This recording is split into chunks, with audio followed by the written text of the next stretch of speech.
रेडगेन travel take यह company 2004 में हुई थी शुरुआत और दुनिया भर में ट्रैवल और हॉस्पिटैलिटी इंडस्ट्री में SaaS सॉल्यूशन देने का करती है कारोबार।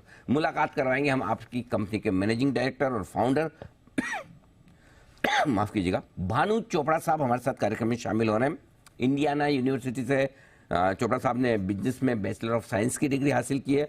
15 साल से ज़्यादा लंबा गहरा अनुभव है और क्या कंपनी उन्होंने शानदार बनाई है जो आप देख रहे हैं, लगातार सुर्खियों में रही है और बेहतरीन काम करती हुई दिख रही है। चोपड़ा साहब बहुत बहुत स्वागत है। हमने आज से सीरीज की शुरुआत की है सर 2024 के आउटलुक को लेकर और शुरुआत हमने आपके साथ की है। बहुत बहुत स्वागत है और एक बार सबसे पहले आपको, आपकी पूरी टीम को, आपके सारे कस्टमर्स को नए साल की बहुत बहुत शुभकामनाएं सर।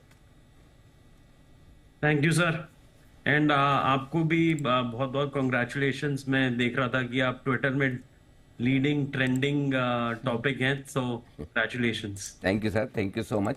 क्योंकि नया साल आ रहा है, सबसे पहले आपकी इंडस्ट्री के बारे में एक ओपिनियन, एक राय लेना चाहता हूं।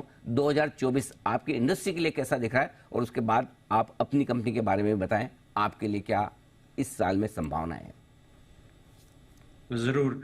सो अनिल जी, जैसे कि आपने देखा कोविड के बाद एक जो रिवेंज ट्रैवल था, वो उसका जो एक ट्रेंड निकला, उससे हमें काफी बेनिफिट हुआ और इंडस्ट्री को भी बेनिफिट हुआ।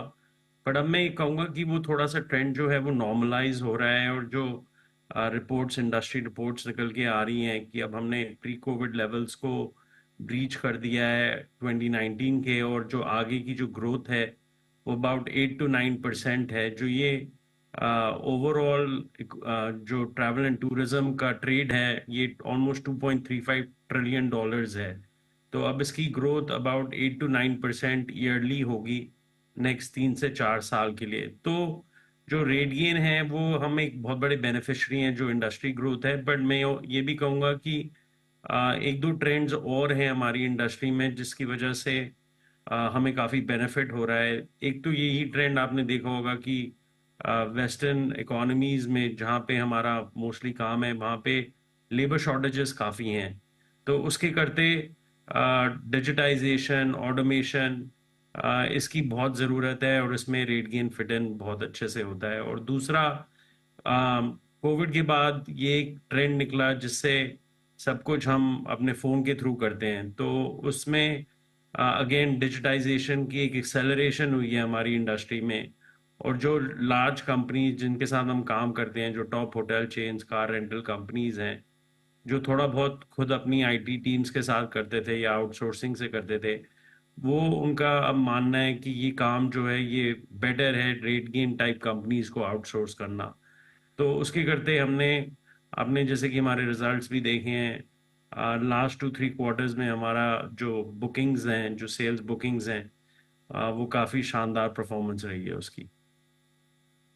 गजब की थी, मतलब आपके हर एक लिहाज से आय, मुनाफा, मार्जिन सब बढ़िया रही है।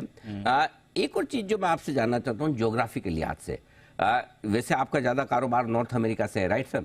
तो अगले साल के लिए कहाँ आपको ज्यादा मौके नजर आ रहे हैं, पहली चीज। दूसरा ये कि कई सारी आईटी कंपनियां अभी भी थोड़ा मतलब 2024 के बजट को लेकर एकदम साफ नहीं है कि क्या कम करेंगे, मेंटेन करेंगे या बढ़ाएंगे। इन दिग्गज आईटी कंपनियों से क्या संकेत मिल रहे हैं आपको? तो अनिल जी, जो हमारा जो ज़्यादातर काम है वो 60% नॉर्थ अमेरिका से है। और जहाँ रहा सवाल आईटी बजट्स का, तो हमारा जो कस्टमर है वो एक्चुअली एंड बिजनेस यूज़र है। तो हम यूजुअली आईटी आउटसोर्सिंग कंपनीज में कंपनीज सीआईओ सीटीओ से डील करते हैं, बट हम एंड बिजनेस कस्टमर से डील करते हैं। और बिजनेस कस्टमर ये देखता है कि उसको मुनाफा क्या हो रहा है, और अगर हमारा सोल्यूशन उनको कुछ मुनाफा दे सकता है तो वो उस सोल्यूशन को लेना चाहते हैं। जैसे कि मैं आपको बताऊंगा कि हमारा जो मार्टेक सोल्यूशन है वो एक बहुत सिंपल चीज़ है। हम उसमें डिजिटल मार्केटिंग करते हैं, और जो छोटे से मिड साइज होटल्स हैं हम उनको ये कहते हैं कि जितना बिजनेस हम आपको डिजिटल मार्केटिंग से लेके लाएंगे उसका हमें एक परसेंटेज रेवेन्यू शेयर चाहिए। तो वो ऑलमोस्ट नो रिस्क प्रोपोजिशन है, जो एक छोटा और मिड साइज होटल है। तो उसके करते हमें कोई अभी तक कोई अभी स्लो डाउन नहीं दिख रहा है। अगर मैं अपने पाइपलाइन की बात करूं तो हमारी सेल्स पाइपलाइन काफी रोबस्ट है, और जैसे कि मैंने कहा सेल्स बुकिंग नंबर्स भी काफी बढ़िया हैं। बल्कि मैं तो ये कहूंगा कि हम एक वो जो टिपिंग पॉइंट है उस पे अभी पहुंचे नहीं हैं। तो मैंने आपसे लास्ट टाइम एक साल पहले बोला था हम 500 करोड़ की कंपनी है, और अब हम 1000 करोड़ की कंपनी बन जाएंगे, और हम बन गए हैं अब 1000 करोड़ की कंपनी। अब मैं आज आपसे ये कहूंगा कि हमें तो इतना पोटेंशियल लगता है कि हम 10,000 करोड़ रेवेन्यू की कंपनी बन सकते हैं। तो जितने भी हमारे सॉल्यूशंस हैं अभी हमने सरफेस स्क्रैच भी नहीं किया है, तो अभी अपॉर्चुनिटी तो बहुत ज्यादा है हमारे लिए।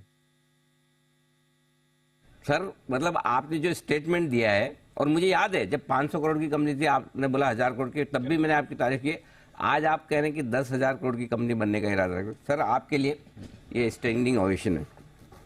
मतलब मैं इसलिए बार बार कहता हूं कि हिंदुस्तान को ऐसी एक नहीं पचासों कंपनियों की जरूरत है। बिल्कुल। ऐसे भानु चोपड़ा साहब जैसे एक एंटरप्रेन्योर नहीं, हजारों एंटरप्रेन्योर की जरूरत है, तब हम हिंदुस्तान को नंबर 1 इकोनॉमी बना पाएंगे।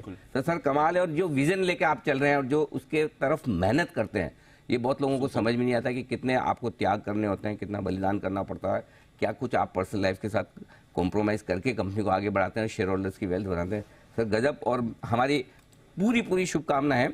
और एक बार जरा आपके इंटरव्यू के बीच में हमारे साथ एक एक्सपर्ट भी बैठे हैं, सिद्धार्थ सैरानी साहब, जो आपकी कंपनी को बड़ा पसंद करते हैं, कई बार उन्होंने रिकमेंडेशन भी लिए। जरा एक बार मैं उनसे पूछता हूं, जो 10,000 करोड़ के रेवेन्यू की टारगेट की बात भानु चोपड़ा साहब कर रहे हैं, उस पर उनका क्या कहना है। सिद्धार्थ जी। पहले तो अनिल जी बहुत बहुत धन्यवाद, आपने भानु चोपड़ा साहब को बुलाया और रेट गेन का इंटरव्यू लिया, और जो उनका स्टेटमेंट है वो आई ओपनिंग स्टेटमेंट है कि 10,000 करोड़ की कंपनी बन सकती है। We are very confident on the management, और हमें लगता है कि ये पॉसिबिलिटीज जरूर बनेगी, और जिस हिसाब से अपॉर्चुनिटीज खुल रही है उस हिसाब से ये कंपनी डेफिनेटली चार चांद लगा सकती है। तो thank you to the management, और thank you to you Anil ji, जो आपने जिस हिसाब से इंटरव्यू किया है। तो बहुत ही बेहतरीन कंपनी है रेट गेन। हमारा टारगेट है 900 रुपए। नहीं, मेरा खत्म नहीं हुआ इंटरव्यू, अभी रुकिए सिद्धार्थ जी, अभी चालू है। बिल्कुल हो सकता है इंटरव्यू खत्म होने के बाद आप टारगेट बढ़ा दें, लेके आइए। तो चूंकि सर आपने बड़े टारगेट रखे, बड़े लक्ष्य रखे हैं, मैं भी जानता हूं कि 10,000 करोड़ की कंपनी कोई साल 2 साल में नहीं बनेगी, समय लगेगा, कितना भी लगे, लेकिन टारगेट बड़ा रखकर चले आप, तो वहां पर पहुंचते भी हैं। दोनों तरीके से पहुंच सकते हैं सर आप। एक तो एक आप खुद ग्रो कर रहे हैं, करते रहेंगे, अच्छी रफ्तार से करेंगे, और दूसरा ये कि थोड़ी इनऑर्गेनिक ग्रोथ, यानी कि दूसरी कंपनियां खरीदेंगे। तो 2024 में आपका क्या इरादा है एक्विजिशंस को लेकर, नई कंपनियों को खरीदने को लेकर। अनिल जी, जैसे कि आप जानते हैं कि कंपनी में लगभग 425 करोड़ रुपए का कैश है, और हमने अभी हाल ही में QIP भी किया जिसमें हमने 600 करोड़ और रेस किए। तो कंपनी में अब ऑलमोस्ट 1050 करोड़ रुपए का कैश है। तो हम एक वॉर चेस्ट बिल्ड करना चाह रहे थे, क्योंकि जैसे कि आपने देखना है हमने काफ़ी सक्सेसफुल एक्विजिशंस की हैं पास्ट में भी। तो हम कंपनी में एक प्रोग्रामेटिक M&A प्रोग्राम रन करते हैं, जिसमें हमारे पास डेटाबेस है अब लगभग 350 कंपनियां का, जो सारी ट्रैवल और हॉस्पिटैलिटी टेक में है। और हमारा जो थीसिस है वो बहुत सिंपल है, क्योंकि हम सारी बड़ी होटल और ट्रैवल कंपनीज के साथ काम करते हैं। तो हमारा बस गोल यही है कि हम उनको और कैपेबिलिटीज बेचें जो उनका रेवेन्यू बढ़ाएं, मुनाफा बढ़ाएं।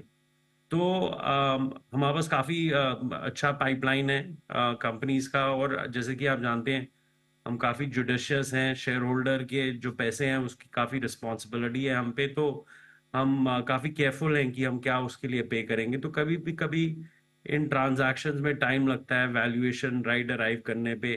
अगर आप हमारी लास्ट कंपनी भी देखें अडारा, जो हम 2 साल से उनके साथ कॉन्वर्सेशन में थे, और जिसको हमने लगभग 16 मिलियन में खरीदा, और I am happy to report कि जब हमने कंपनी को खरीदा तो वो $27 मिलियन रेवेन्यू कर रहे थे, और ये इस फिस्कल पहले साल में ही हम उसको लगभग 40-45 रेवेन्यू में ले गए हैं, और वो 10 मिलियन का लॉस कर रही थी कंपनी, और अब हम लगभग 8-9 मिलियन उस पर EBITDA कर रहे हैं। तो मुझे यही उम्मीद है कि जो हमारा डेटाबेस है और जितनी कंपनियों से हम बात कर रहे हैं, मैं आपके पास फिर आऊंगा और आपको गुड न्यूज़ जरूर दूंगा उस पर। बिल्कुल सर, इंतज़ार रहेगा उसका, और हमारी बहुत बहुत शुभकामनाएं आपके बिजनेस के लिए, नए साल के लिए, और उम्मीद करते हैं कि 2024 का साल आपके लिए 2023 से भी ज़्यादा दमदार, ज़्यादा बेहतर साबित हो। Thank you so much sir, बहुत बहुत धन्यवाद आपका समय देने के लिए।